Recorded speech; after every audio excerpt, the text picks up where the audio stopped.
सभी लोगों को मेरा जय श्री श्याम। उम्मीद करती हूँ सभी लोग बहुत खुश होंगे, अपने जीवन में खुशियां ही खुशियां होंगी, आपके परेशानी का नामो निशान नहीं होगा।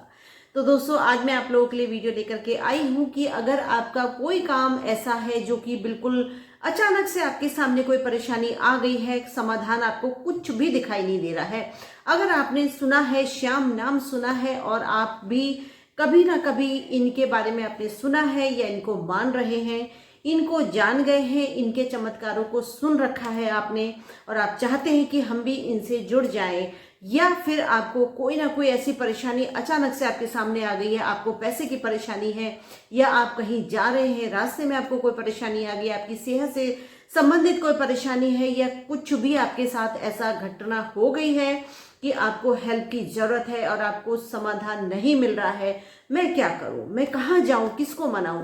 रिश्तेदार हैं कि कोई भी समय पे नहीं पहुंचता है, उससे पहले पहुंचते हैं मेरे बाबा, मेरे श्याम जो है ना, वो आपके ऐसे पहुंचते हैं आपकी मदद करने के लिए ना, कि अगर आप मेरी सुनेंगे ना तो आपको यकीन हो जाएगा कि हाँ, जिसने इनको मान लिया, इनको अपना बना लिया, उसके जीवन में परेशानी का नाम ही नहीं रहता। क्योंकि जब आप जय श्री श्याम अपने मन में इसका सुमिरन करते रहते हैं या किसी से मिलते हैं और जय श्री श्याम बोलते हैं ना, तो दोस्तों बाबा आपके साथ हो लेते हैं, क्योंकि वो आपको ऐसे बिल्कुल एक सुरक्षा कवच की तरह आपको ना बिल्कुल सिक्योर रखते हैं। पूरे के पूरा टाइम 24 घंटे 12 घंटे आप सो रहे हैं तब भी दोस्तों इतना चमत्कारों से भरा हुआ है ना। जो लोग इनसे जुड़ गए हैं ना, उनसे कभी आप पूछ के देखिएगा कि उन्होंने श्याम नाम को क्यों मान दिया, श्याम बाबा को क्यों, उन्होंने श्याम बाबा से क्यों जुड़ गए। तो दोस्तों वो ना आपको जब अपने चमत्कार सुनाएंगे ना, या जो भी उनके घर में परेशानी थी वो दूर हुई थी इनका नाम लेने से, तो दोस्तों आपका भी कहीं ना कहीं विश्वास इनके प्रति बढ़ जाएगा। तो दोस्तों बात करती हूँ कि अगर आप कहीं पर भी ऐसे फंस गए हैं और आपको कोई समाधान नहीं दिखाई दे रहा, कोई हेल्प के लिए भी नहीं है, मान लीजिए आप सन्नाटे में ही खड़े हैं, मान लीजिए आप कहीं ऐसे रोड पर ही खड़े हैं कि आपको कोई समाधान नहीं दिखाई दे रहा है, परेशानी है, तो दोस्तों करना क्या है आपको? आप अगर जेंट्स हैं तो आपके पास कोई ना कोई रुमाल होगा, या कोई फीमेल है तो उसका कोई साड़ी हो, दुपट्टा हो, या कुछ भी नहीं है ना दोस्तों, तो अगर आपके पास कोई कपड़ा है या कोई धागा ही है, मान लीजिए आपके किसी कुर्ते में या शर्ट में या कहीं पे कोई धागा ही निकल रहा है ना दोस्तों, कोई छोटा सा भी धागा है या नहीं है, मान लीजिए अब तो रुमाल का भी टाइम चला गया है, क्योंकि गर्मियों में तो सबके पास रुमाल रहता है, लेकिन जाड़ों में, विंटर में जैसे ही मौसम चेंज होता है तो दोस्तों रुमाल वगैरह भी कोई नहीं रखता है। तो दोस्तों करना क्या है आपको? अगर आपके पास कोई कपड़ा है तो पहले मैं आपको बता दूंगी कपड़े से आपको कैसे उस समाधान, मतलब उस परेशानी का समाधान आपको निकालना है। तो आपको किसी भी कपड़े का, रुमाल हो, दुपट्टा हो, साड़ी हो, कुछ भी हो ऐसा, तो आपको ना क्या करना है, ये किनारा ले लेना है। ठीक है, ये किनारा ले लिया आपने, और किनारा लेने के बाद आपको करनी है इस टाइप से ना, एक गांठ ले लेनी है। ठीक है, इसको गांठ को ऐसे ढीला रखना है, इसको कसना नहीं है, अभी ढीला रखना है।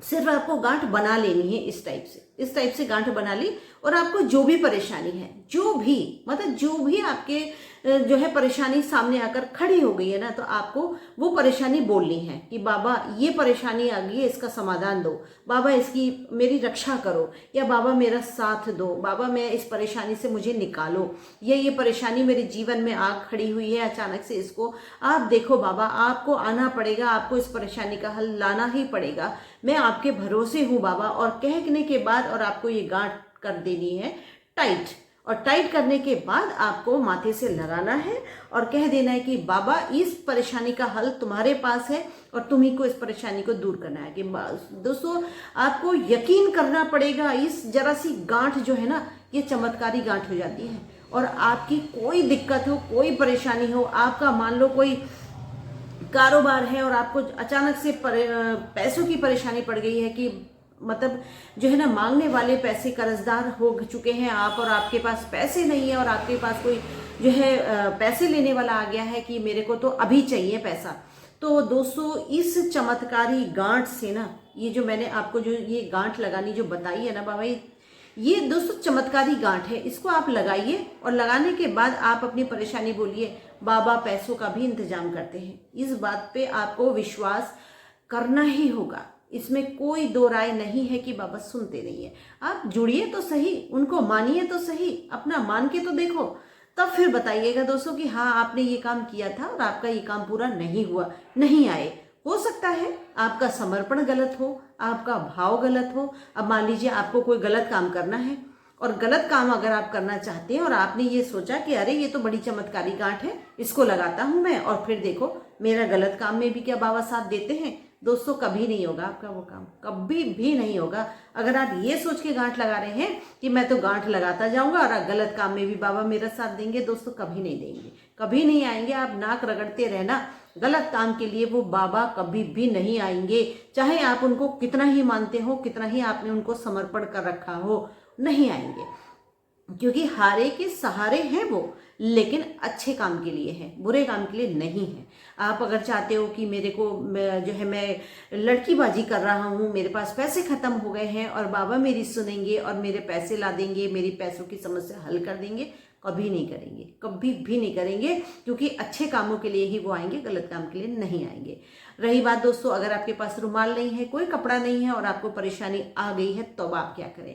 तो दोस्तों उस समय आपको मन ही मन श्याम बाबा को कहना है कि बाबा मेरी ये परेशानी आ गई है, इसको अब आप ही को देखिए, आप ही को देखना पड़ेगा, आपको आना पड़ेगा और आपको इस परेशानी का हल ढूंढना ही होगा। आप अपने मन में उनसे अर्जी लगाइए, भाव से अर्जी लगाइए। और साथ के साथ अगर आपके पास कोई कपड़ा नहीं है, गांठ नहीं लगा सकते, तो दोस्तों आप ना थोड़ा सा उनको भाव की वजह से, भाव देने की वजह से आपको 10 रुपए का, 20 रुपए का, 50 रुपए का प्रसाद बोल दीजिए कि बाबा मैं मेरे ये परेशानी दूर हो जाए, मैं आपको प्रसाद चढ़ाऊंगा या आपके दरबार में आके प्रसाद चढ़ाऊंगा। जो भी आपकी श्रद्धा विश्वास हो उसके अनुसार आप बोल दीजिए। दोस्तों घंटों में नहीं, मिनटों में आपकी वो परेशानी दूर होती है। ऐसे ही है मेरे बाबा। तो दोस्तों करके तो देखिए, आपका जरूर ही वो काम बनेगा, बिगड़े काम बनेंगे, इसीलिए उनको हारे का सहारा बोला जाता है। तो दोस्तों बात करते हैं कि अगर आपने अर्जी लगाई है, अपने घर के मंदिर में अर्जी लगा रखी है और उसके बाद अगर आपका वो काम हो गया है, तो हम प्रसाद कैसे चढ़ाएं? तो दोस्तों प्रसाद के लिए मैंने फिर वही बात बताई है आपको कि आपका भाव होना बहुत जरूरी है। क्योंकि जरूरी नहीं है कि आप जो है ना देसी घी का प्रसाद चढ़ा रहे हैं और आपने उनके आगे परस के रख दिया कि लो खा लो। नहीं है दोस्तों, थोड़ा सा भाव रखिए। आप जैसी इज्जत चाहते हैं ना अपने घर में कि कोई मुझे जब खाना खिलाए, खाना परोसे, तो मेरे को थोड़ा सा अच्छा लगे कि हाँ मेरे को खाने के लिए कोई कह रहा है, मेरे से कोई आग्रह कर रहा है कि ये खा लो। तो उसी तरीके से दोस्तों आपको प्रसाद चढ़ाने का भी वो भाव पैदा करना होगा। तो उसमें आप अपने चाहे घर में बनी हुई चीज़ का अगर आप भोग लगाते हैं ना दोस्तों, तो दोस्तों उससे ज़्यादा अच्छा तो कुछ हो ही नहीं सकता। एक तो शुद्धता, दूसरा जब हम कोई भी चीज़ जब बना रहे होते हैं ना, तो उसमें श्याम नाम का सुमरन आ जाता है कि ये तो मेरे बाबा के लिए बन रहा है, मेरे श्याम के लिए बन रहा है ये खाना।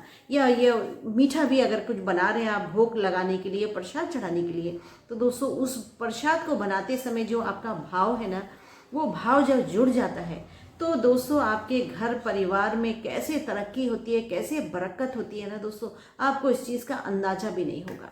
क्योंकि दोस्तों वो हम किचन में तो पूरे दिन कुछ ना कुछ बनाते रहते हैं, लेकिन जब जिस चीज़ में श्याम नाम जुड़ गया, श्याम नाम का सुमिरन करते करते जब आप उस चीज़ को बना रहे होंगे ना, कैसे नहीं आएंगे वो आपके घर में, कैसे आपके वारे न्यारे नहीं करेंगे? क्यों नहीं करेंगे दोस्तों? वो भी तो भाव देख रहे हैं आपका, वो भी तो समर्पण देख रहे हैं आपका कि देखिए ये बंदा मेरे लिए कितने अच्छे से बनवा रहा है या खुद बना रहा है। और वो कैसे आपकी परेशानी दूर करने नहीं आएंगे? आएंगे दोस्तों, 100 नहीं 1000% आएंगे। विश्वास करके तो देखिए, मान के तो देखिए उनको, कैसे आपके घर में वारे न्यारे करेंगे। आपका रोजगार नहीं चलता है ना, तो दोस्तों बोल दो, प्रसाद बोल दो, घर में बना हुआ प्रसाद का भोग लगाना शुरू कर दो।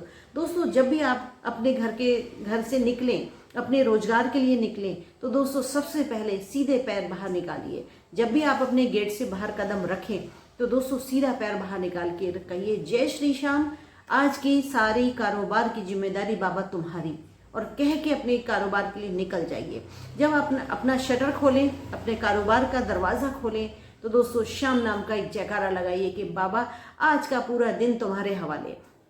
उसके बाद दोस्तों जब आप अपने दुकान में सारी साफ सफाई कर लें, सब कुछ करने के बाद जब आप अपने मंदिर में ज्योत जलाएंगे या अगरबत्ती धूप बत्ती जो भी करते हैं ना, तो बाबा जो है, आप बाबा की एक फ़ोटो रखिए अपने मंदिर में। देखिए दोस्तों, जैसे मैंने भी रखी हुई है, तो ऐसे ही एक छोटी सी फ़ोटो अपने रोजगार में रखिए। अपने मंदिर, जो रोजगार में जो आपने मंदिर रखा हुआ है ना, उसमें जरूर रखिए। क्योंकि दोस्तों जब बाबा को आप विराजमान कर देते हैं ना, तो बाबा खुद आपका व्यापार देखते हैं, आपको देखने की जरूरत ही नहीं पड़ेगी। बाबा खुद आपका रोजगार देखेंगे, खुद संभालेंगे उस रोजगार को।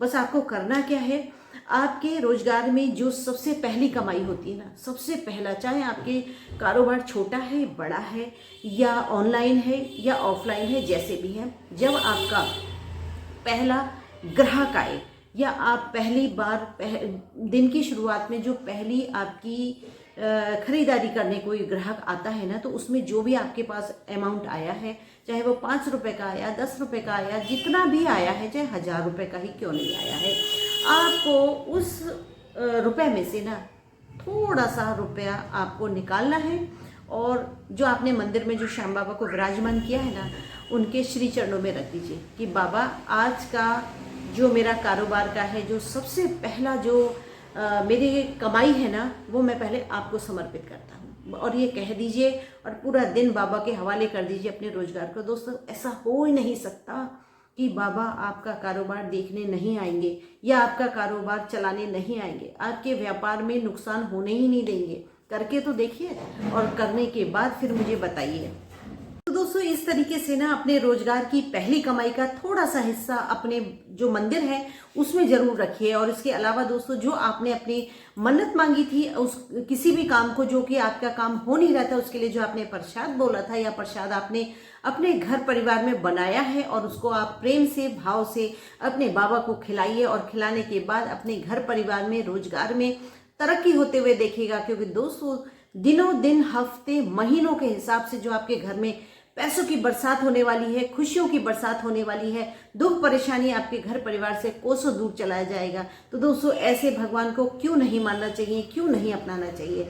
तो दोस्तों इस तरीके से आपकी हर परेशानी का मैं हल लाती रहूंगी। इसी तरीके से मेरे साथ जुड़िए, मेरी वीडियो को देखिए, शेयर करिए। तो इसी तरीके से दोस्तों अगली वीडियो में फिर आपके साथ आऊंगी। तब तक के लिए सभी लोगों को मेरा जय श्री श्याम।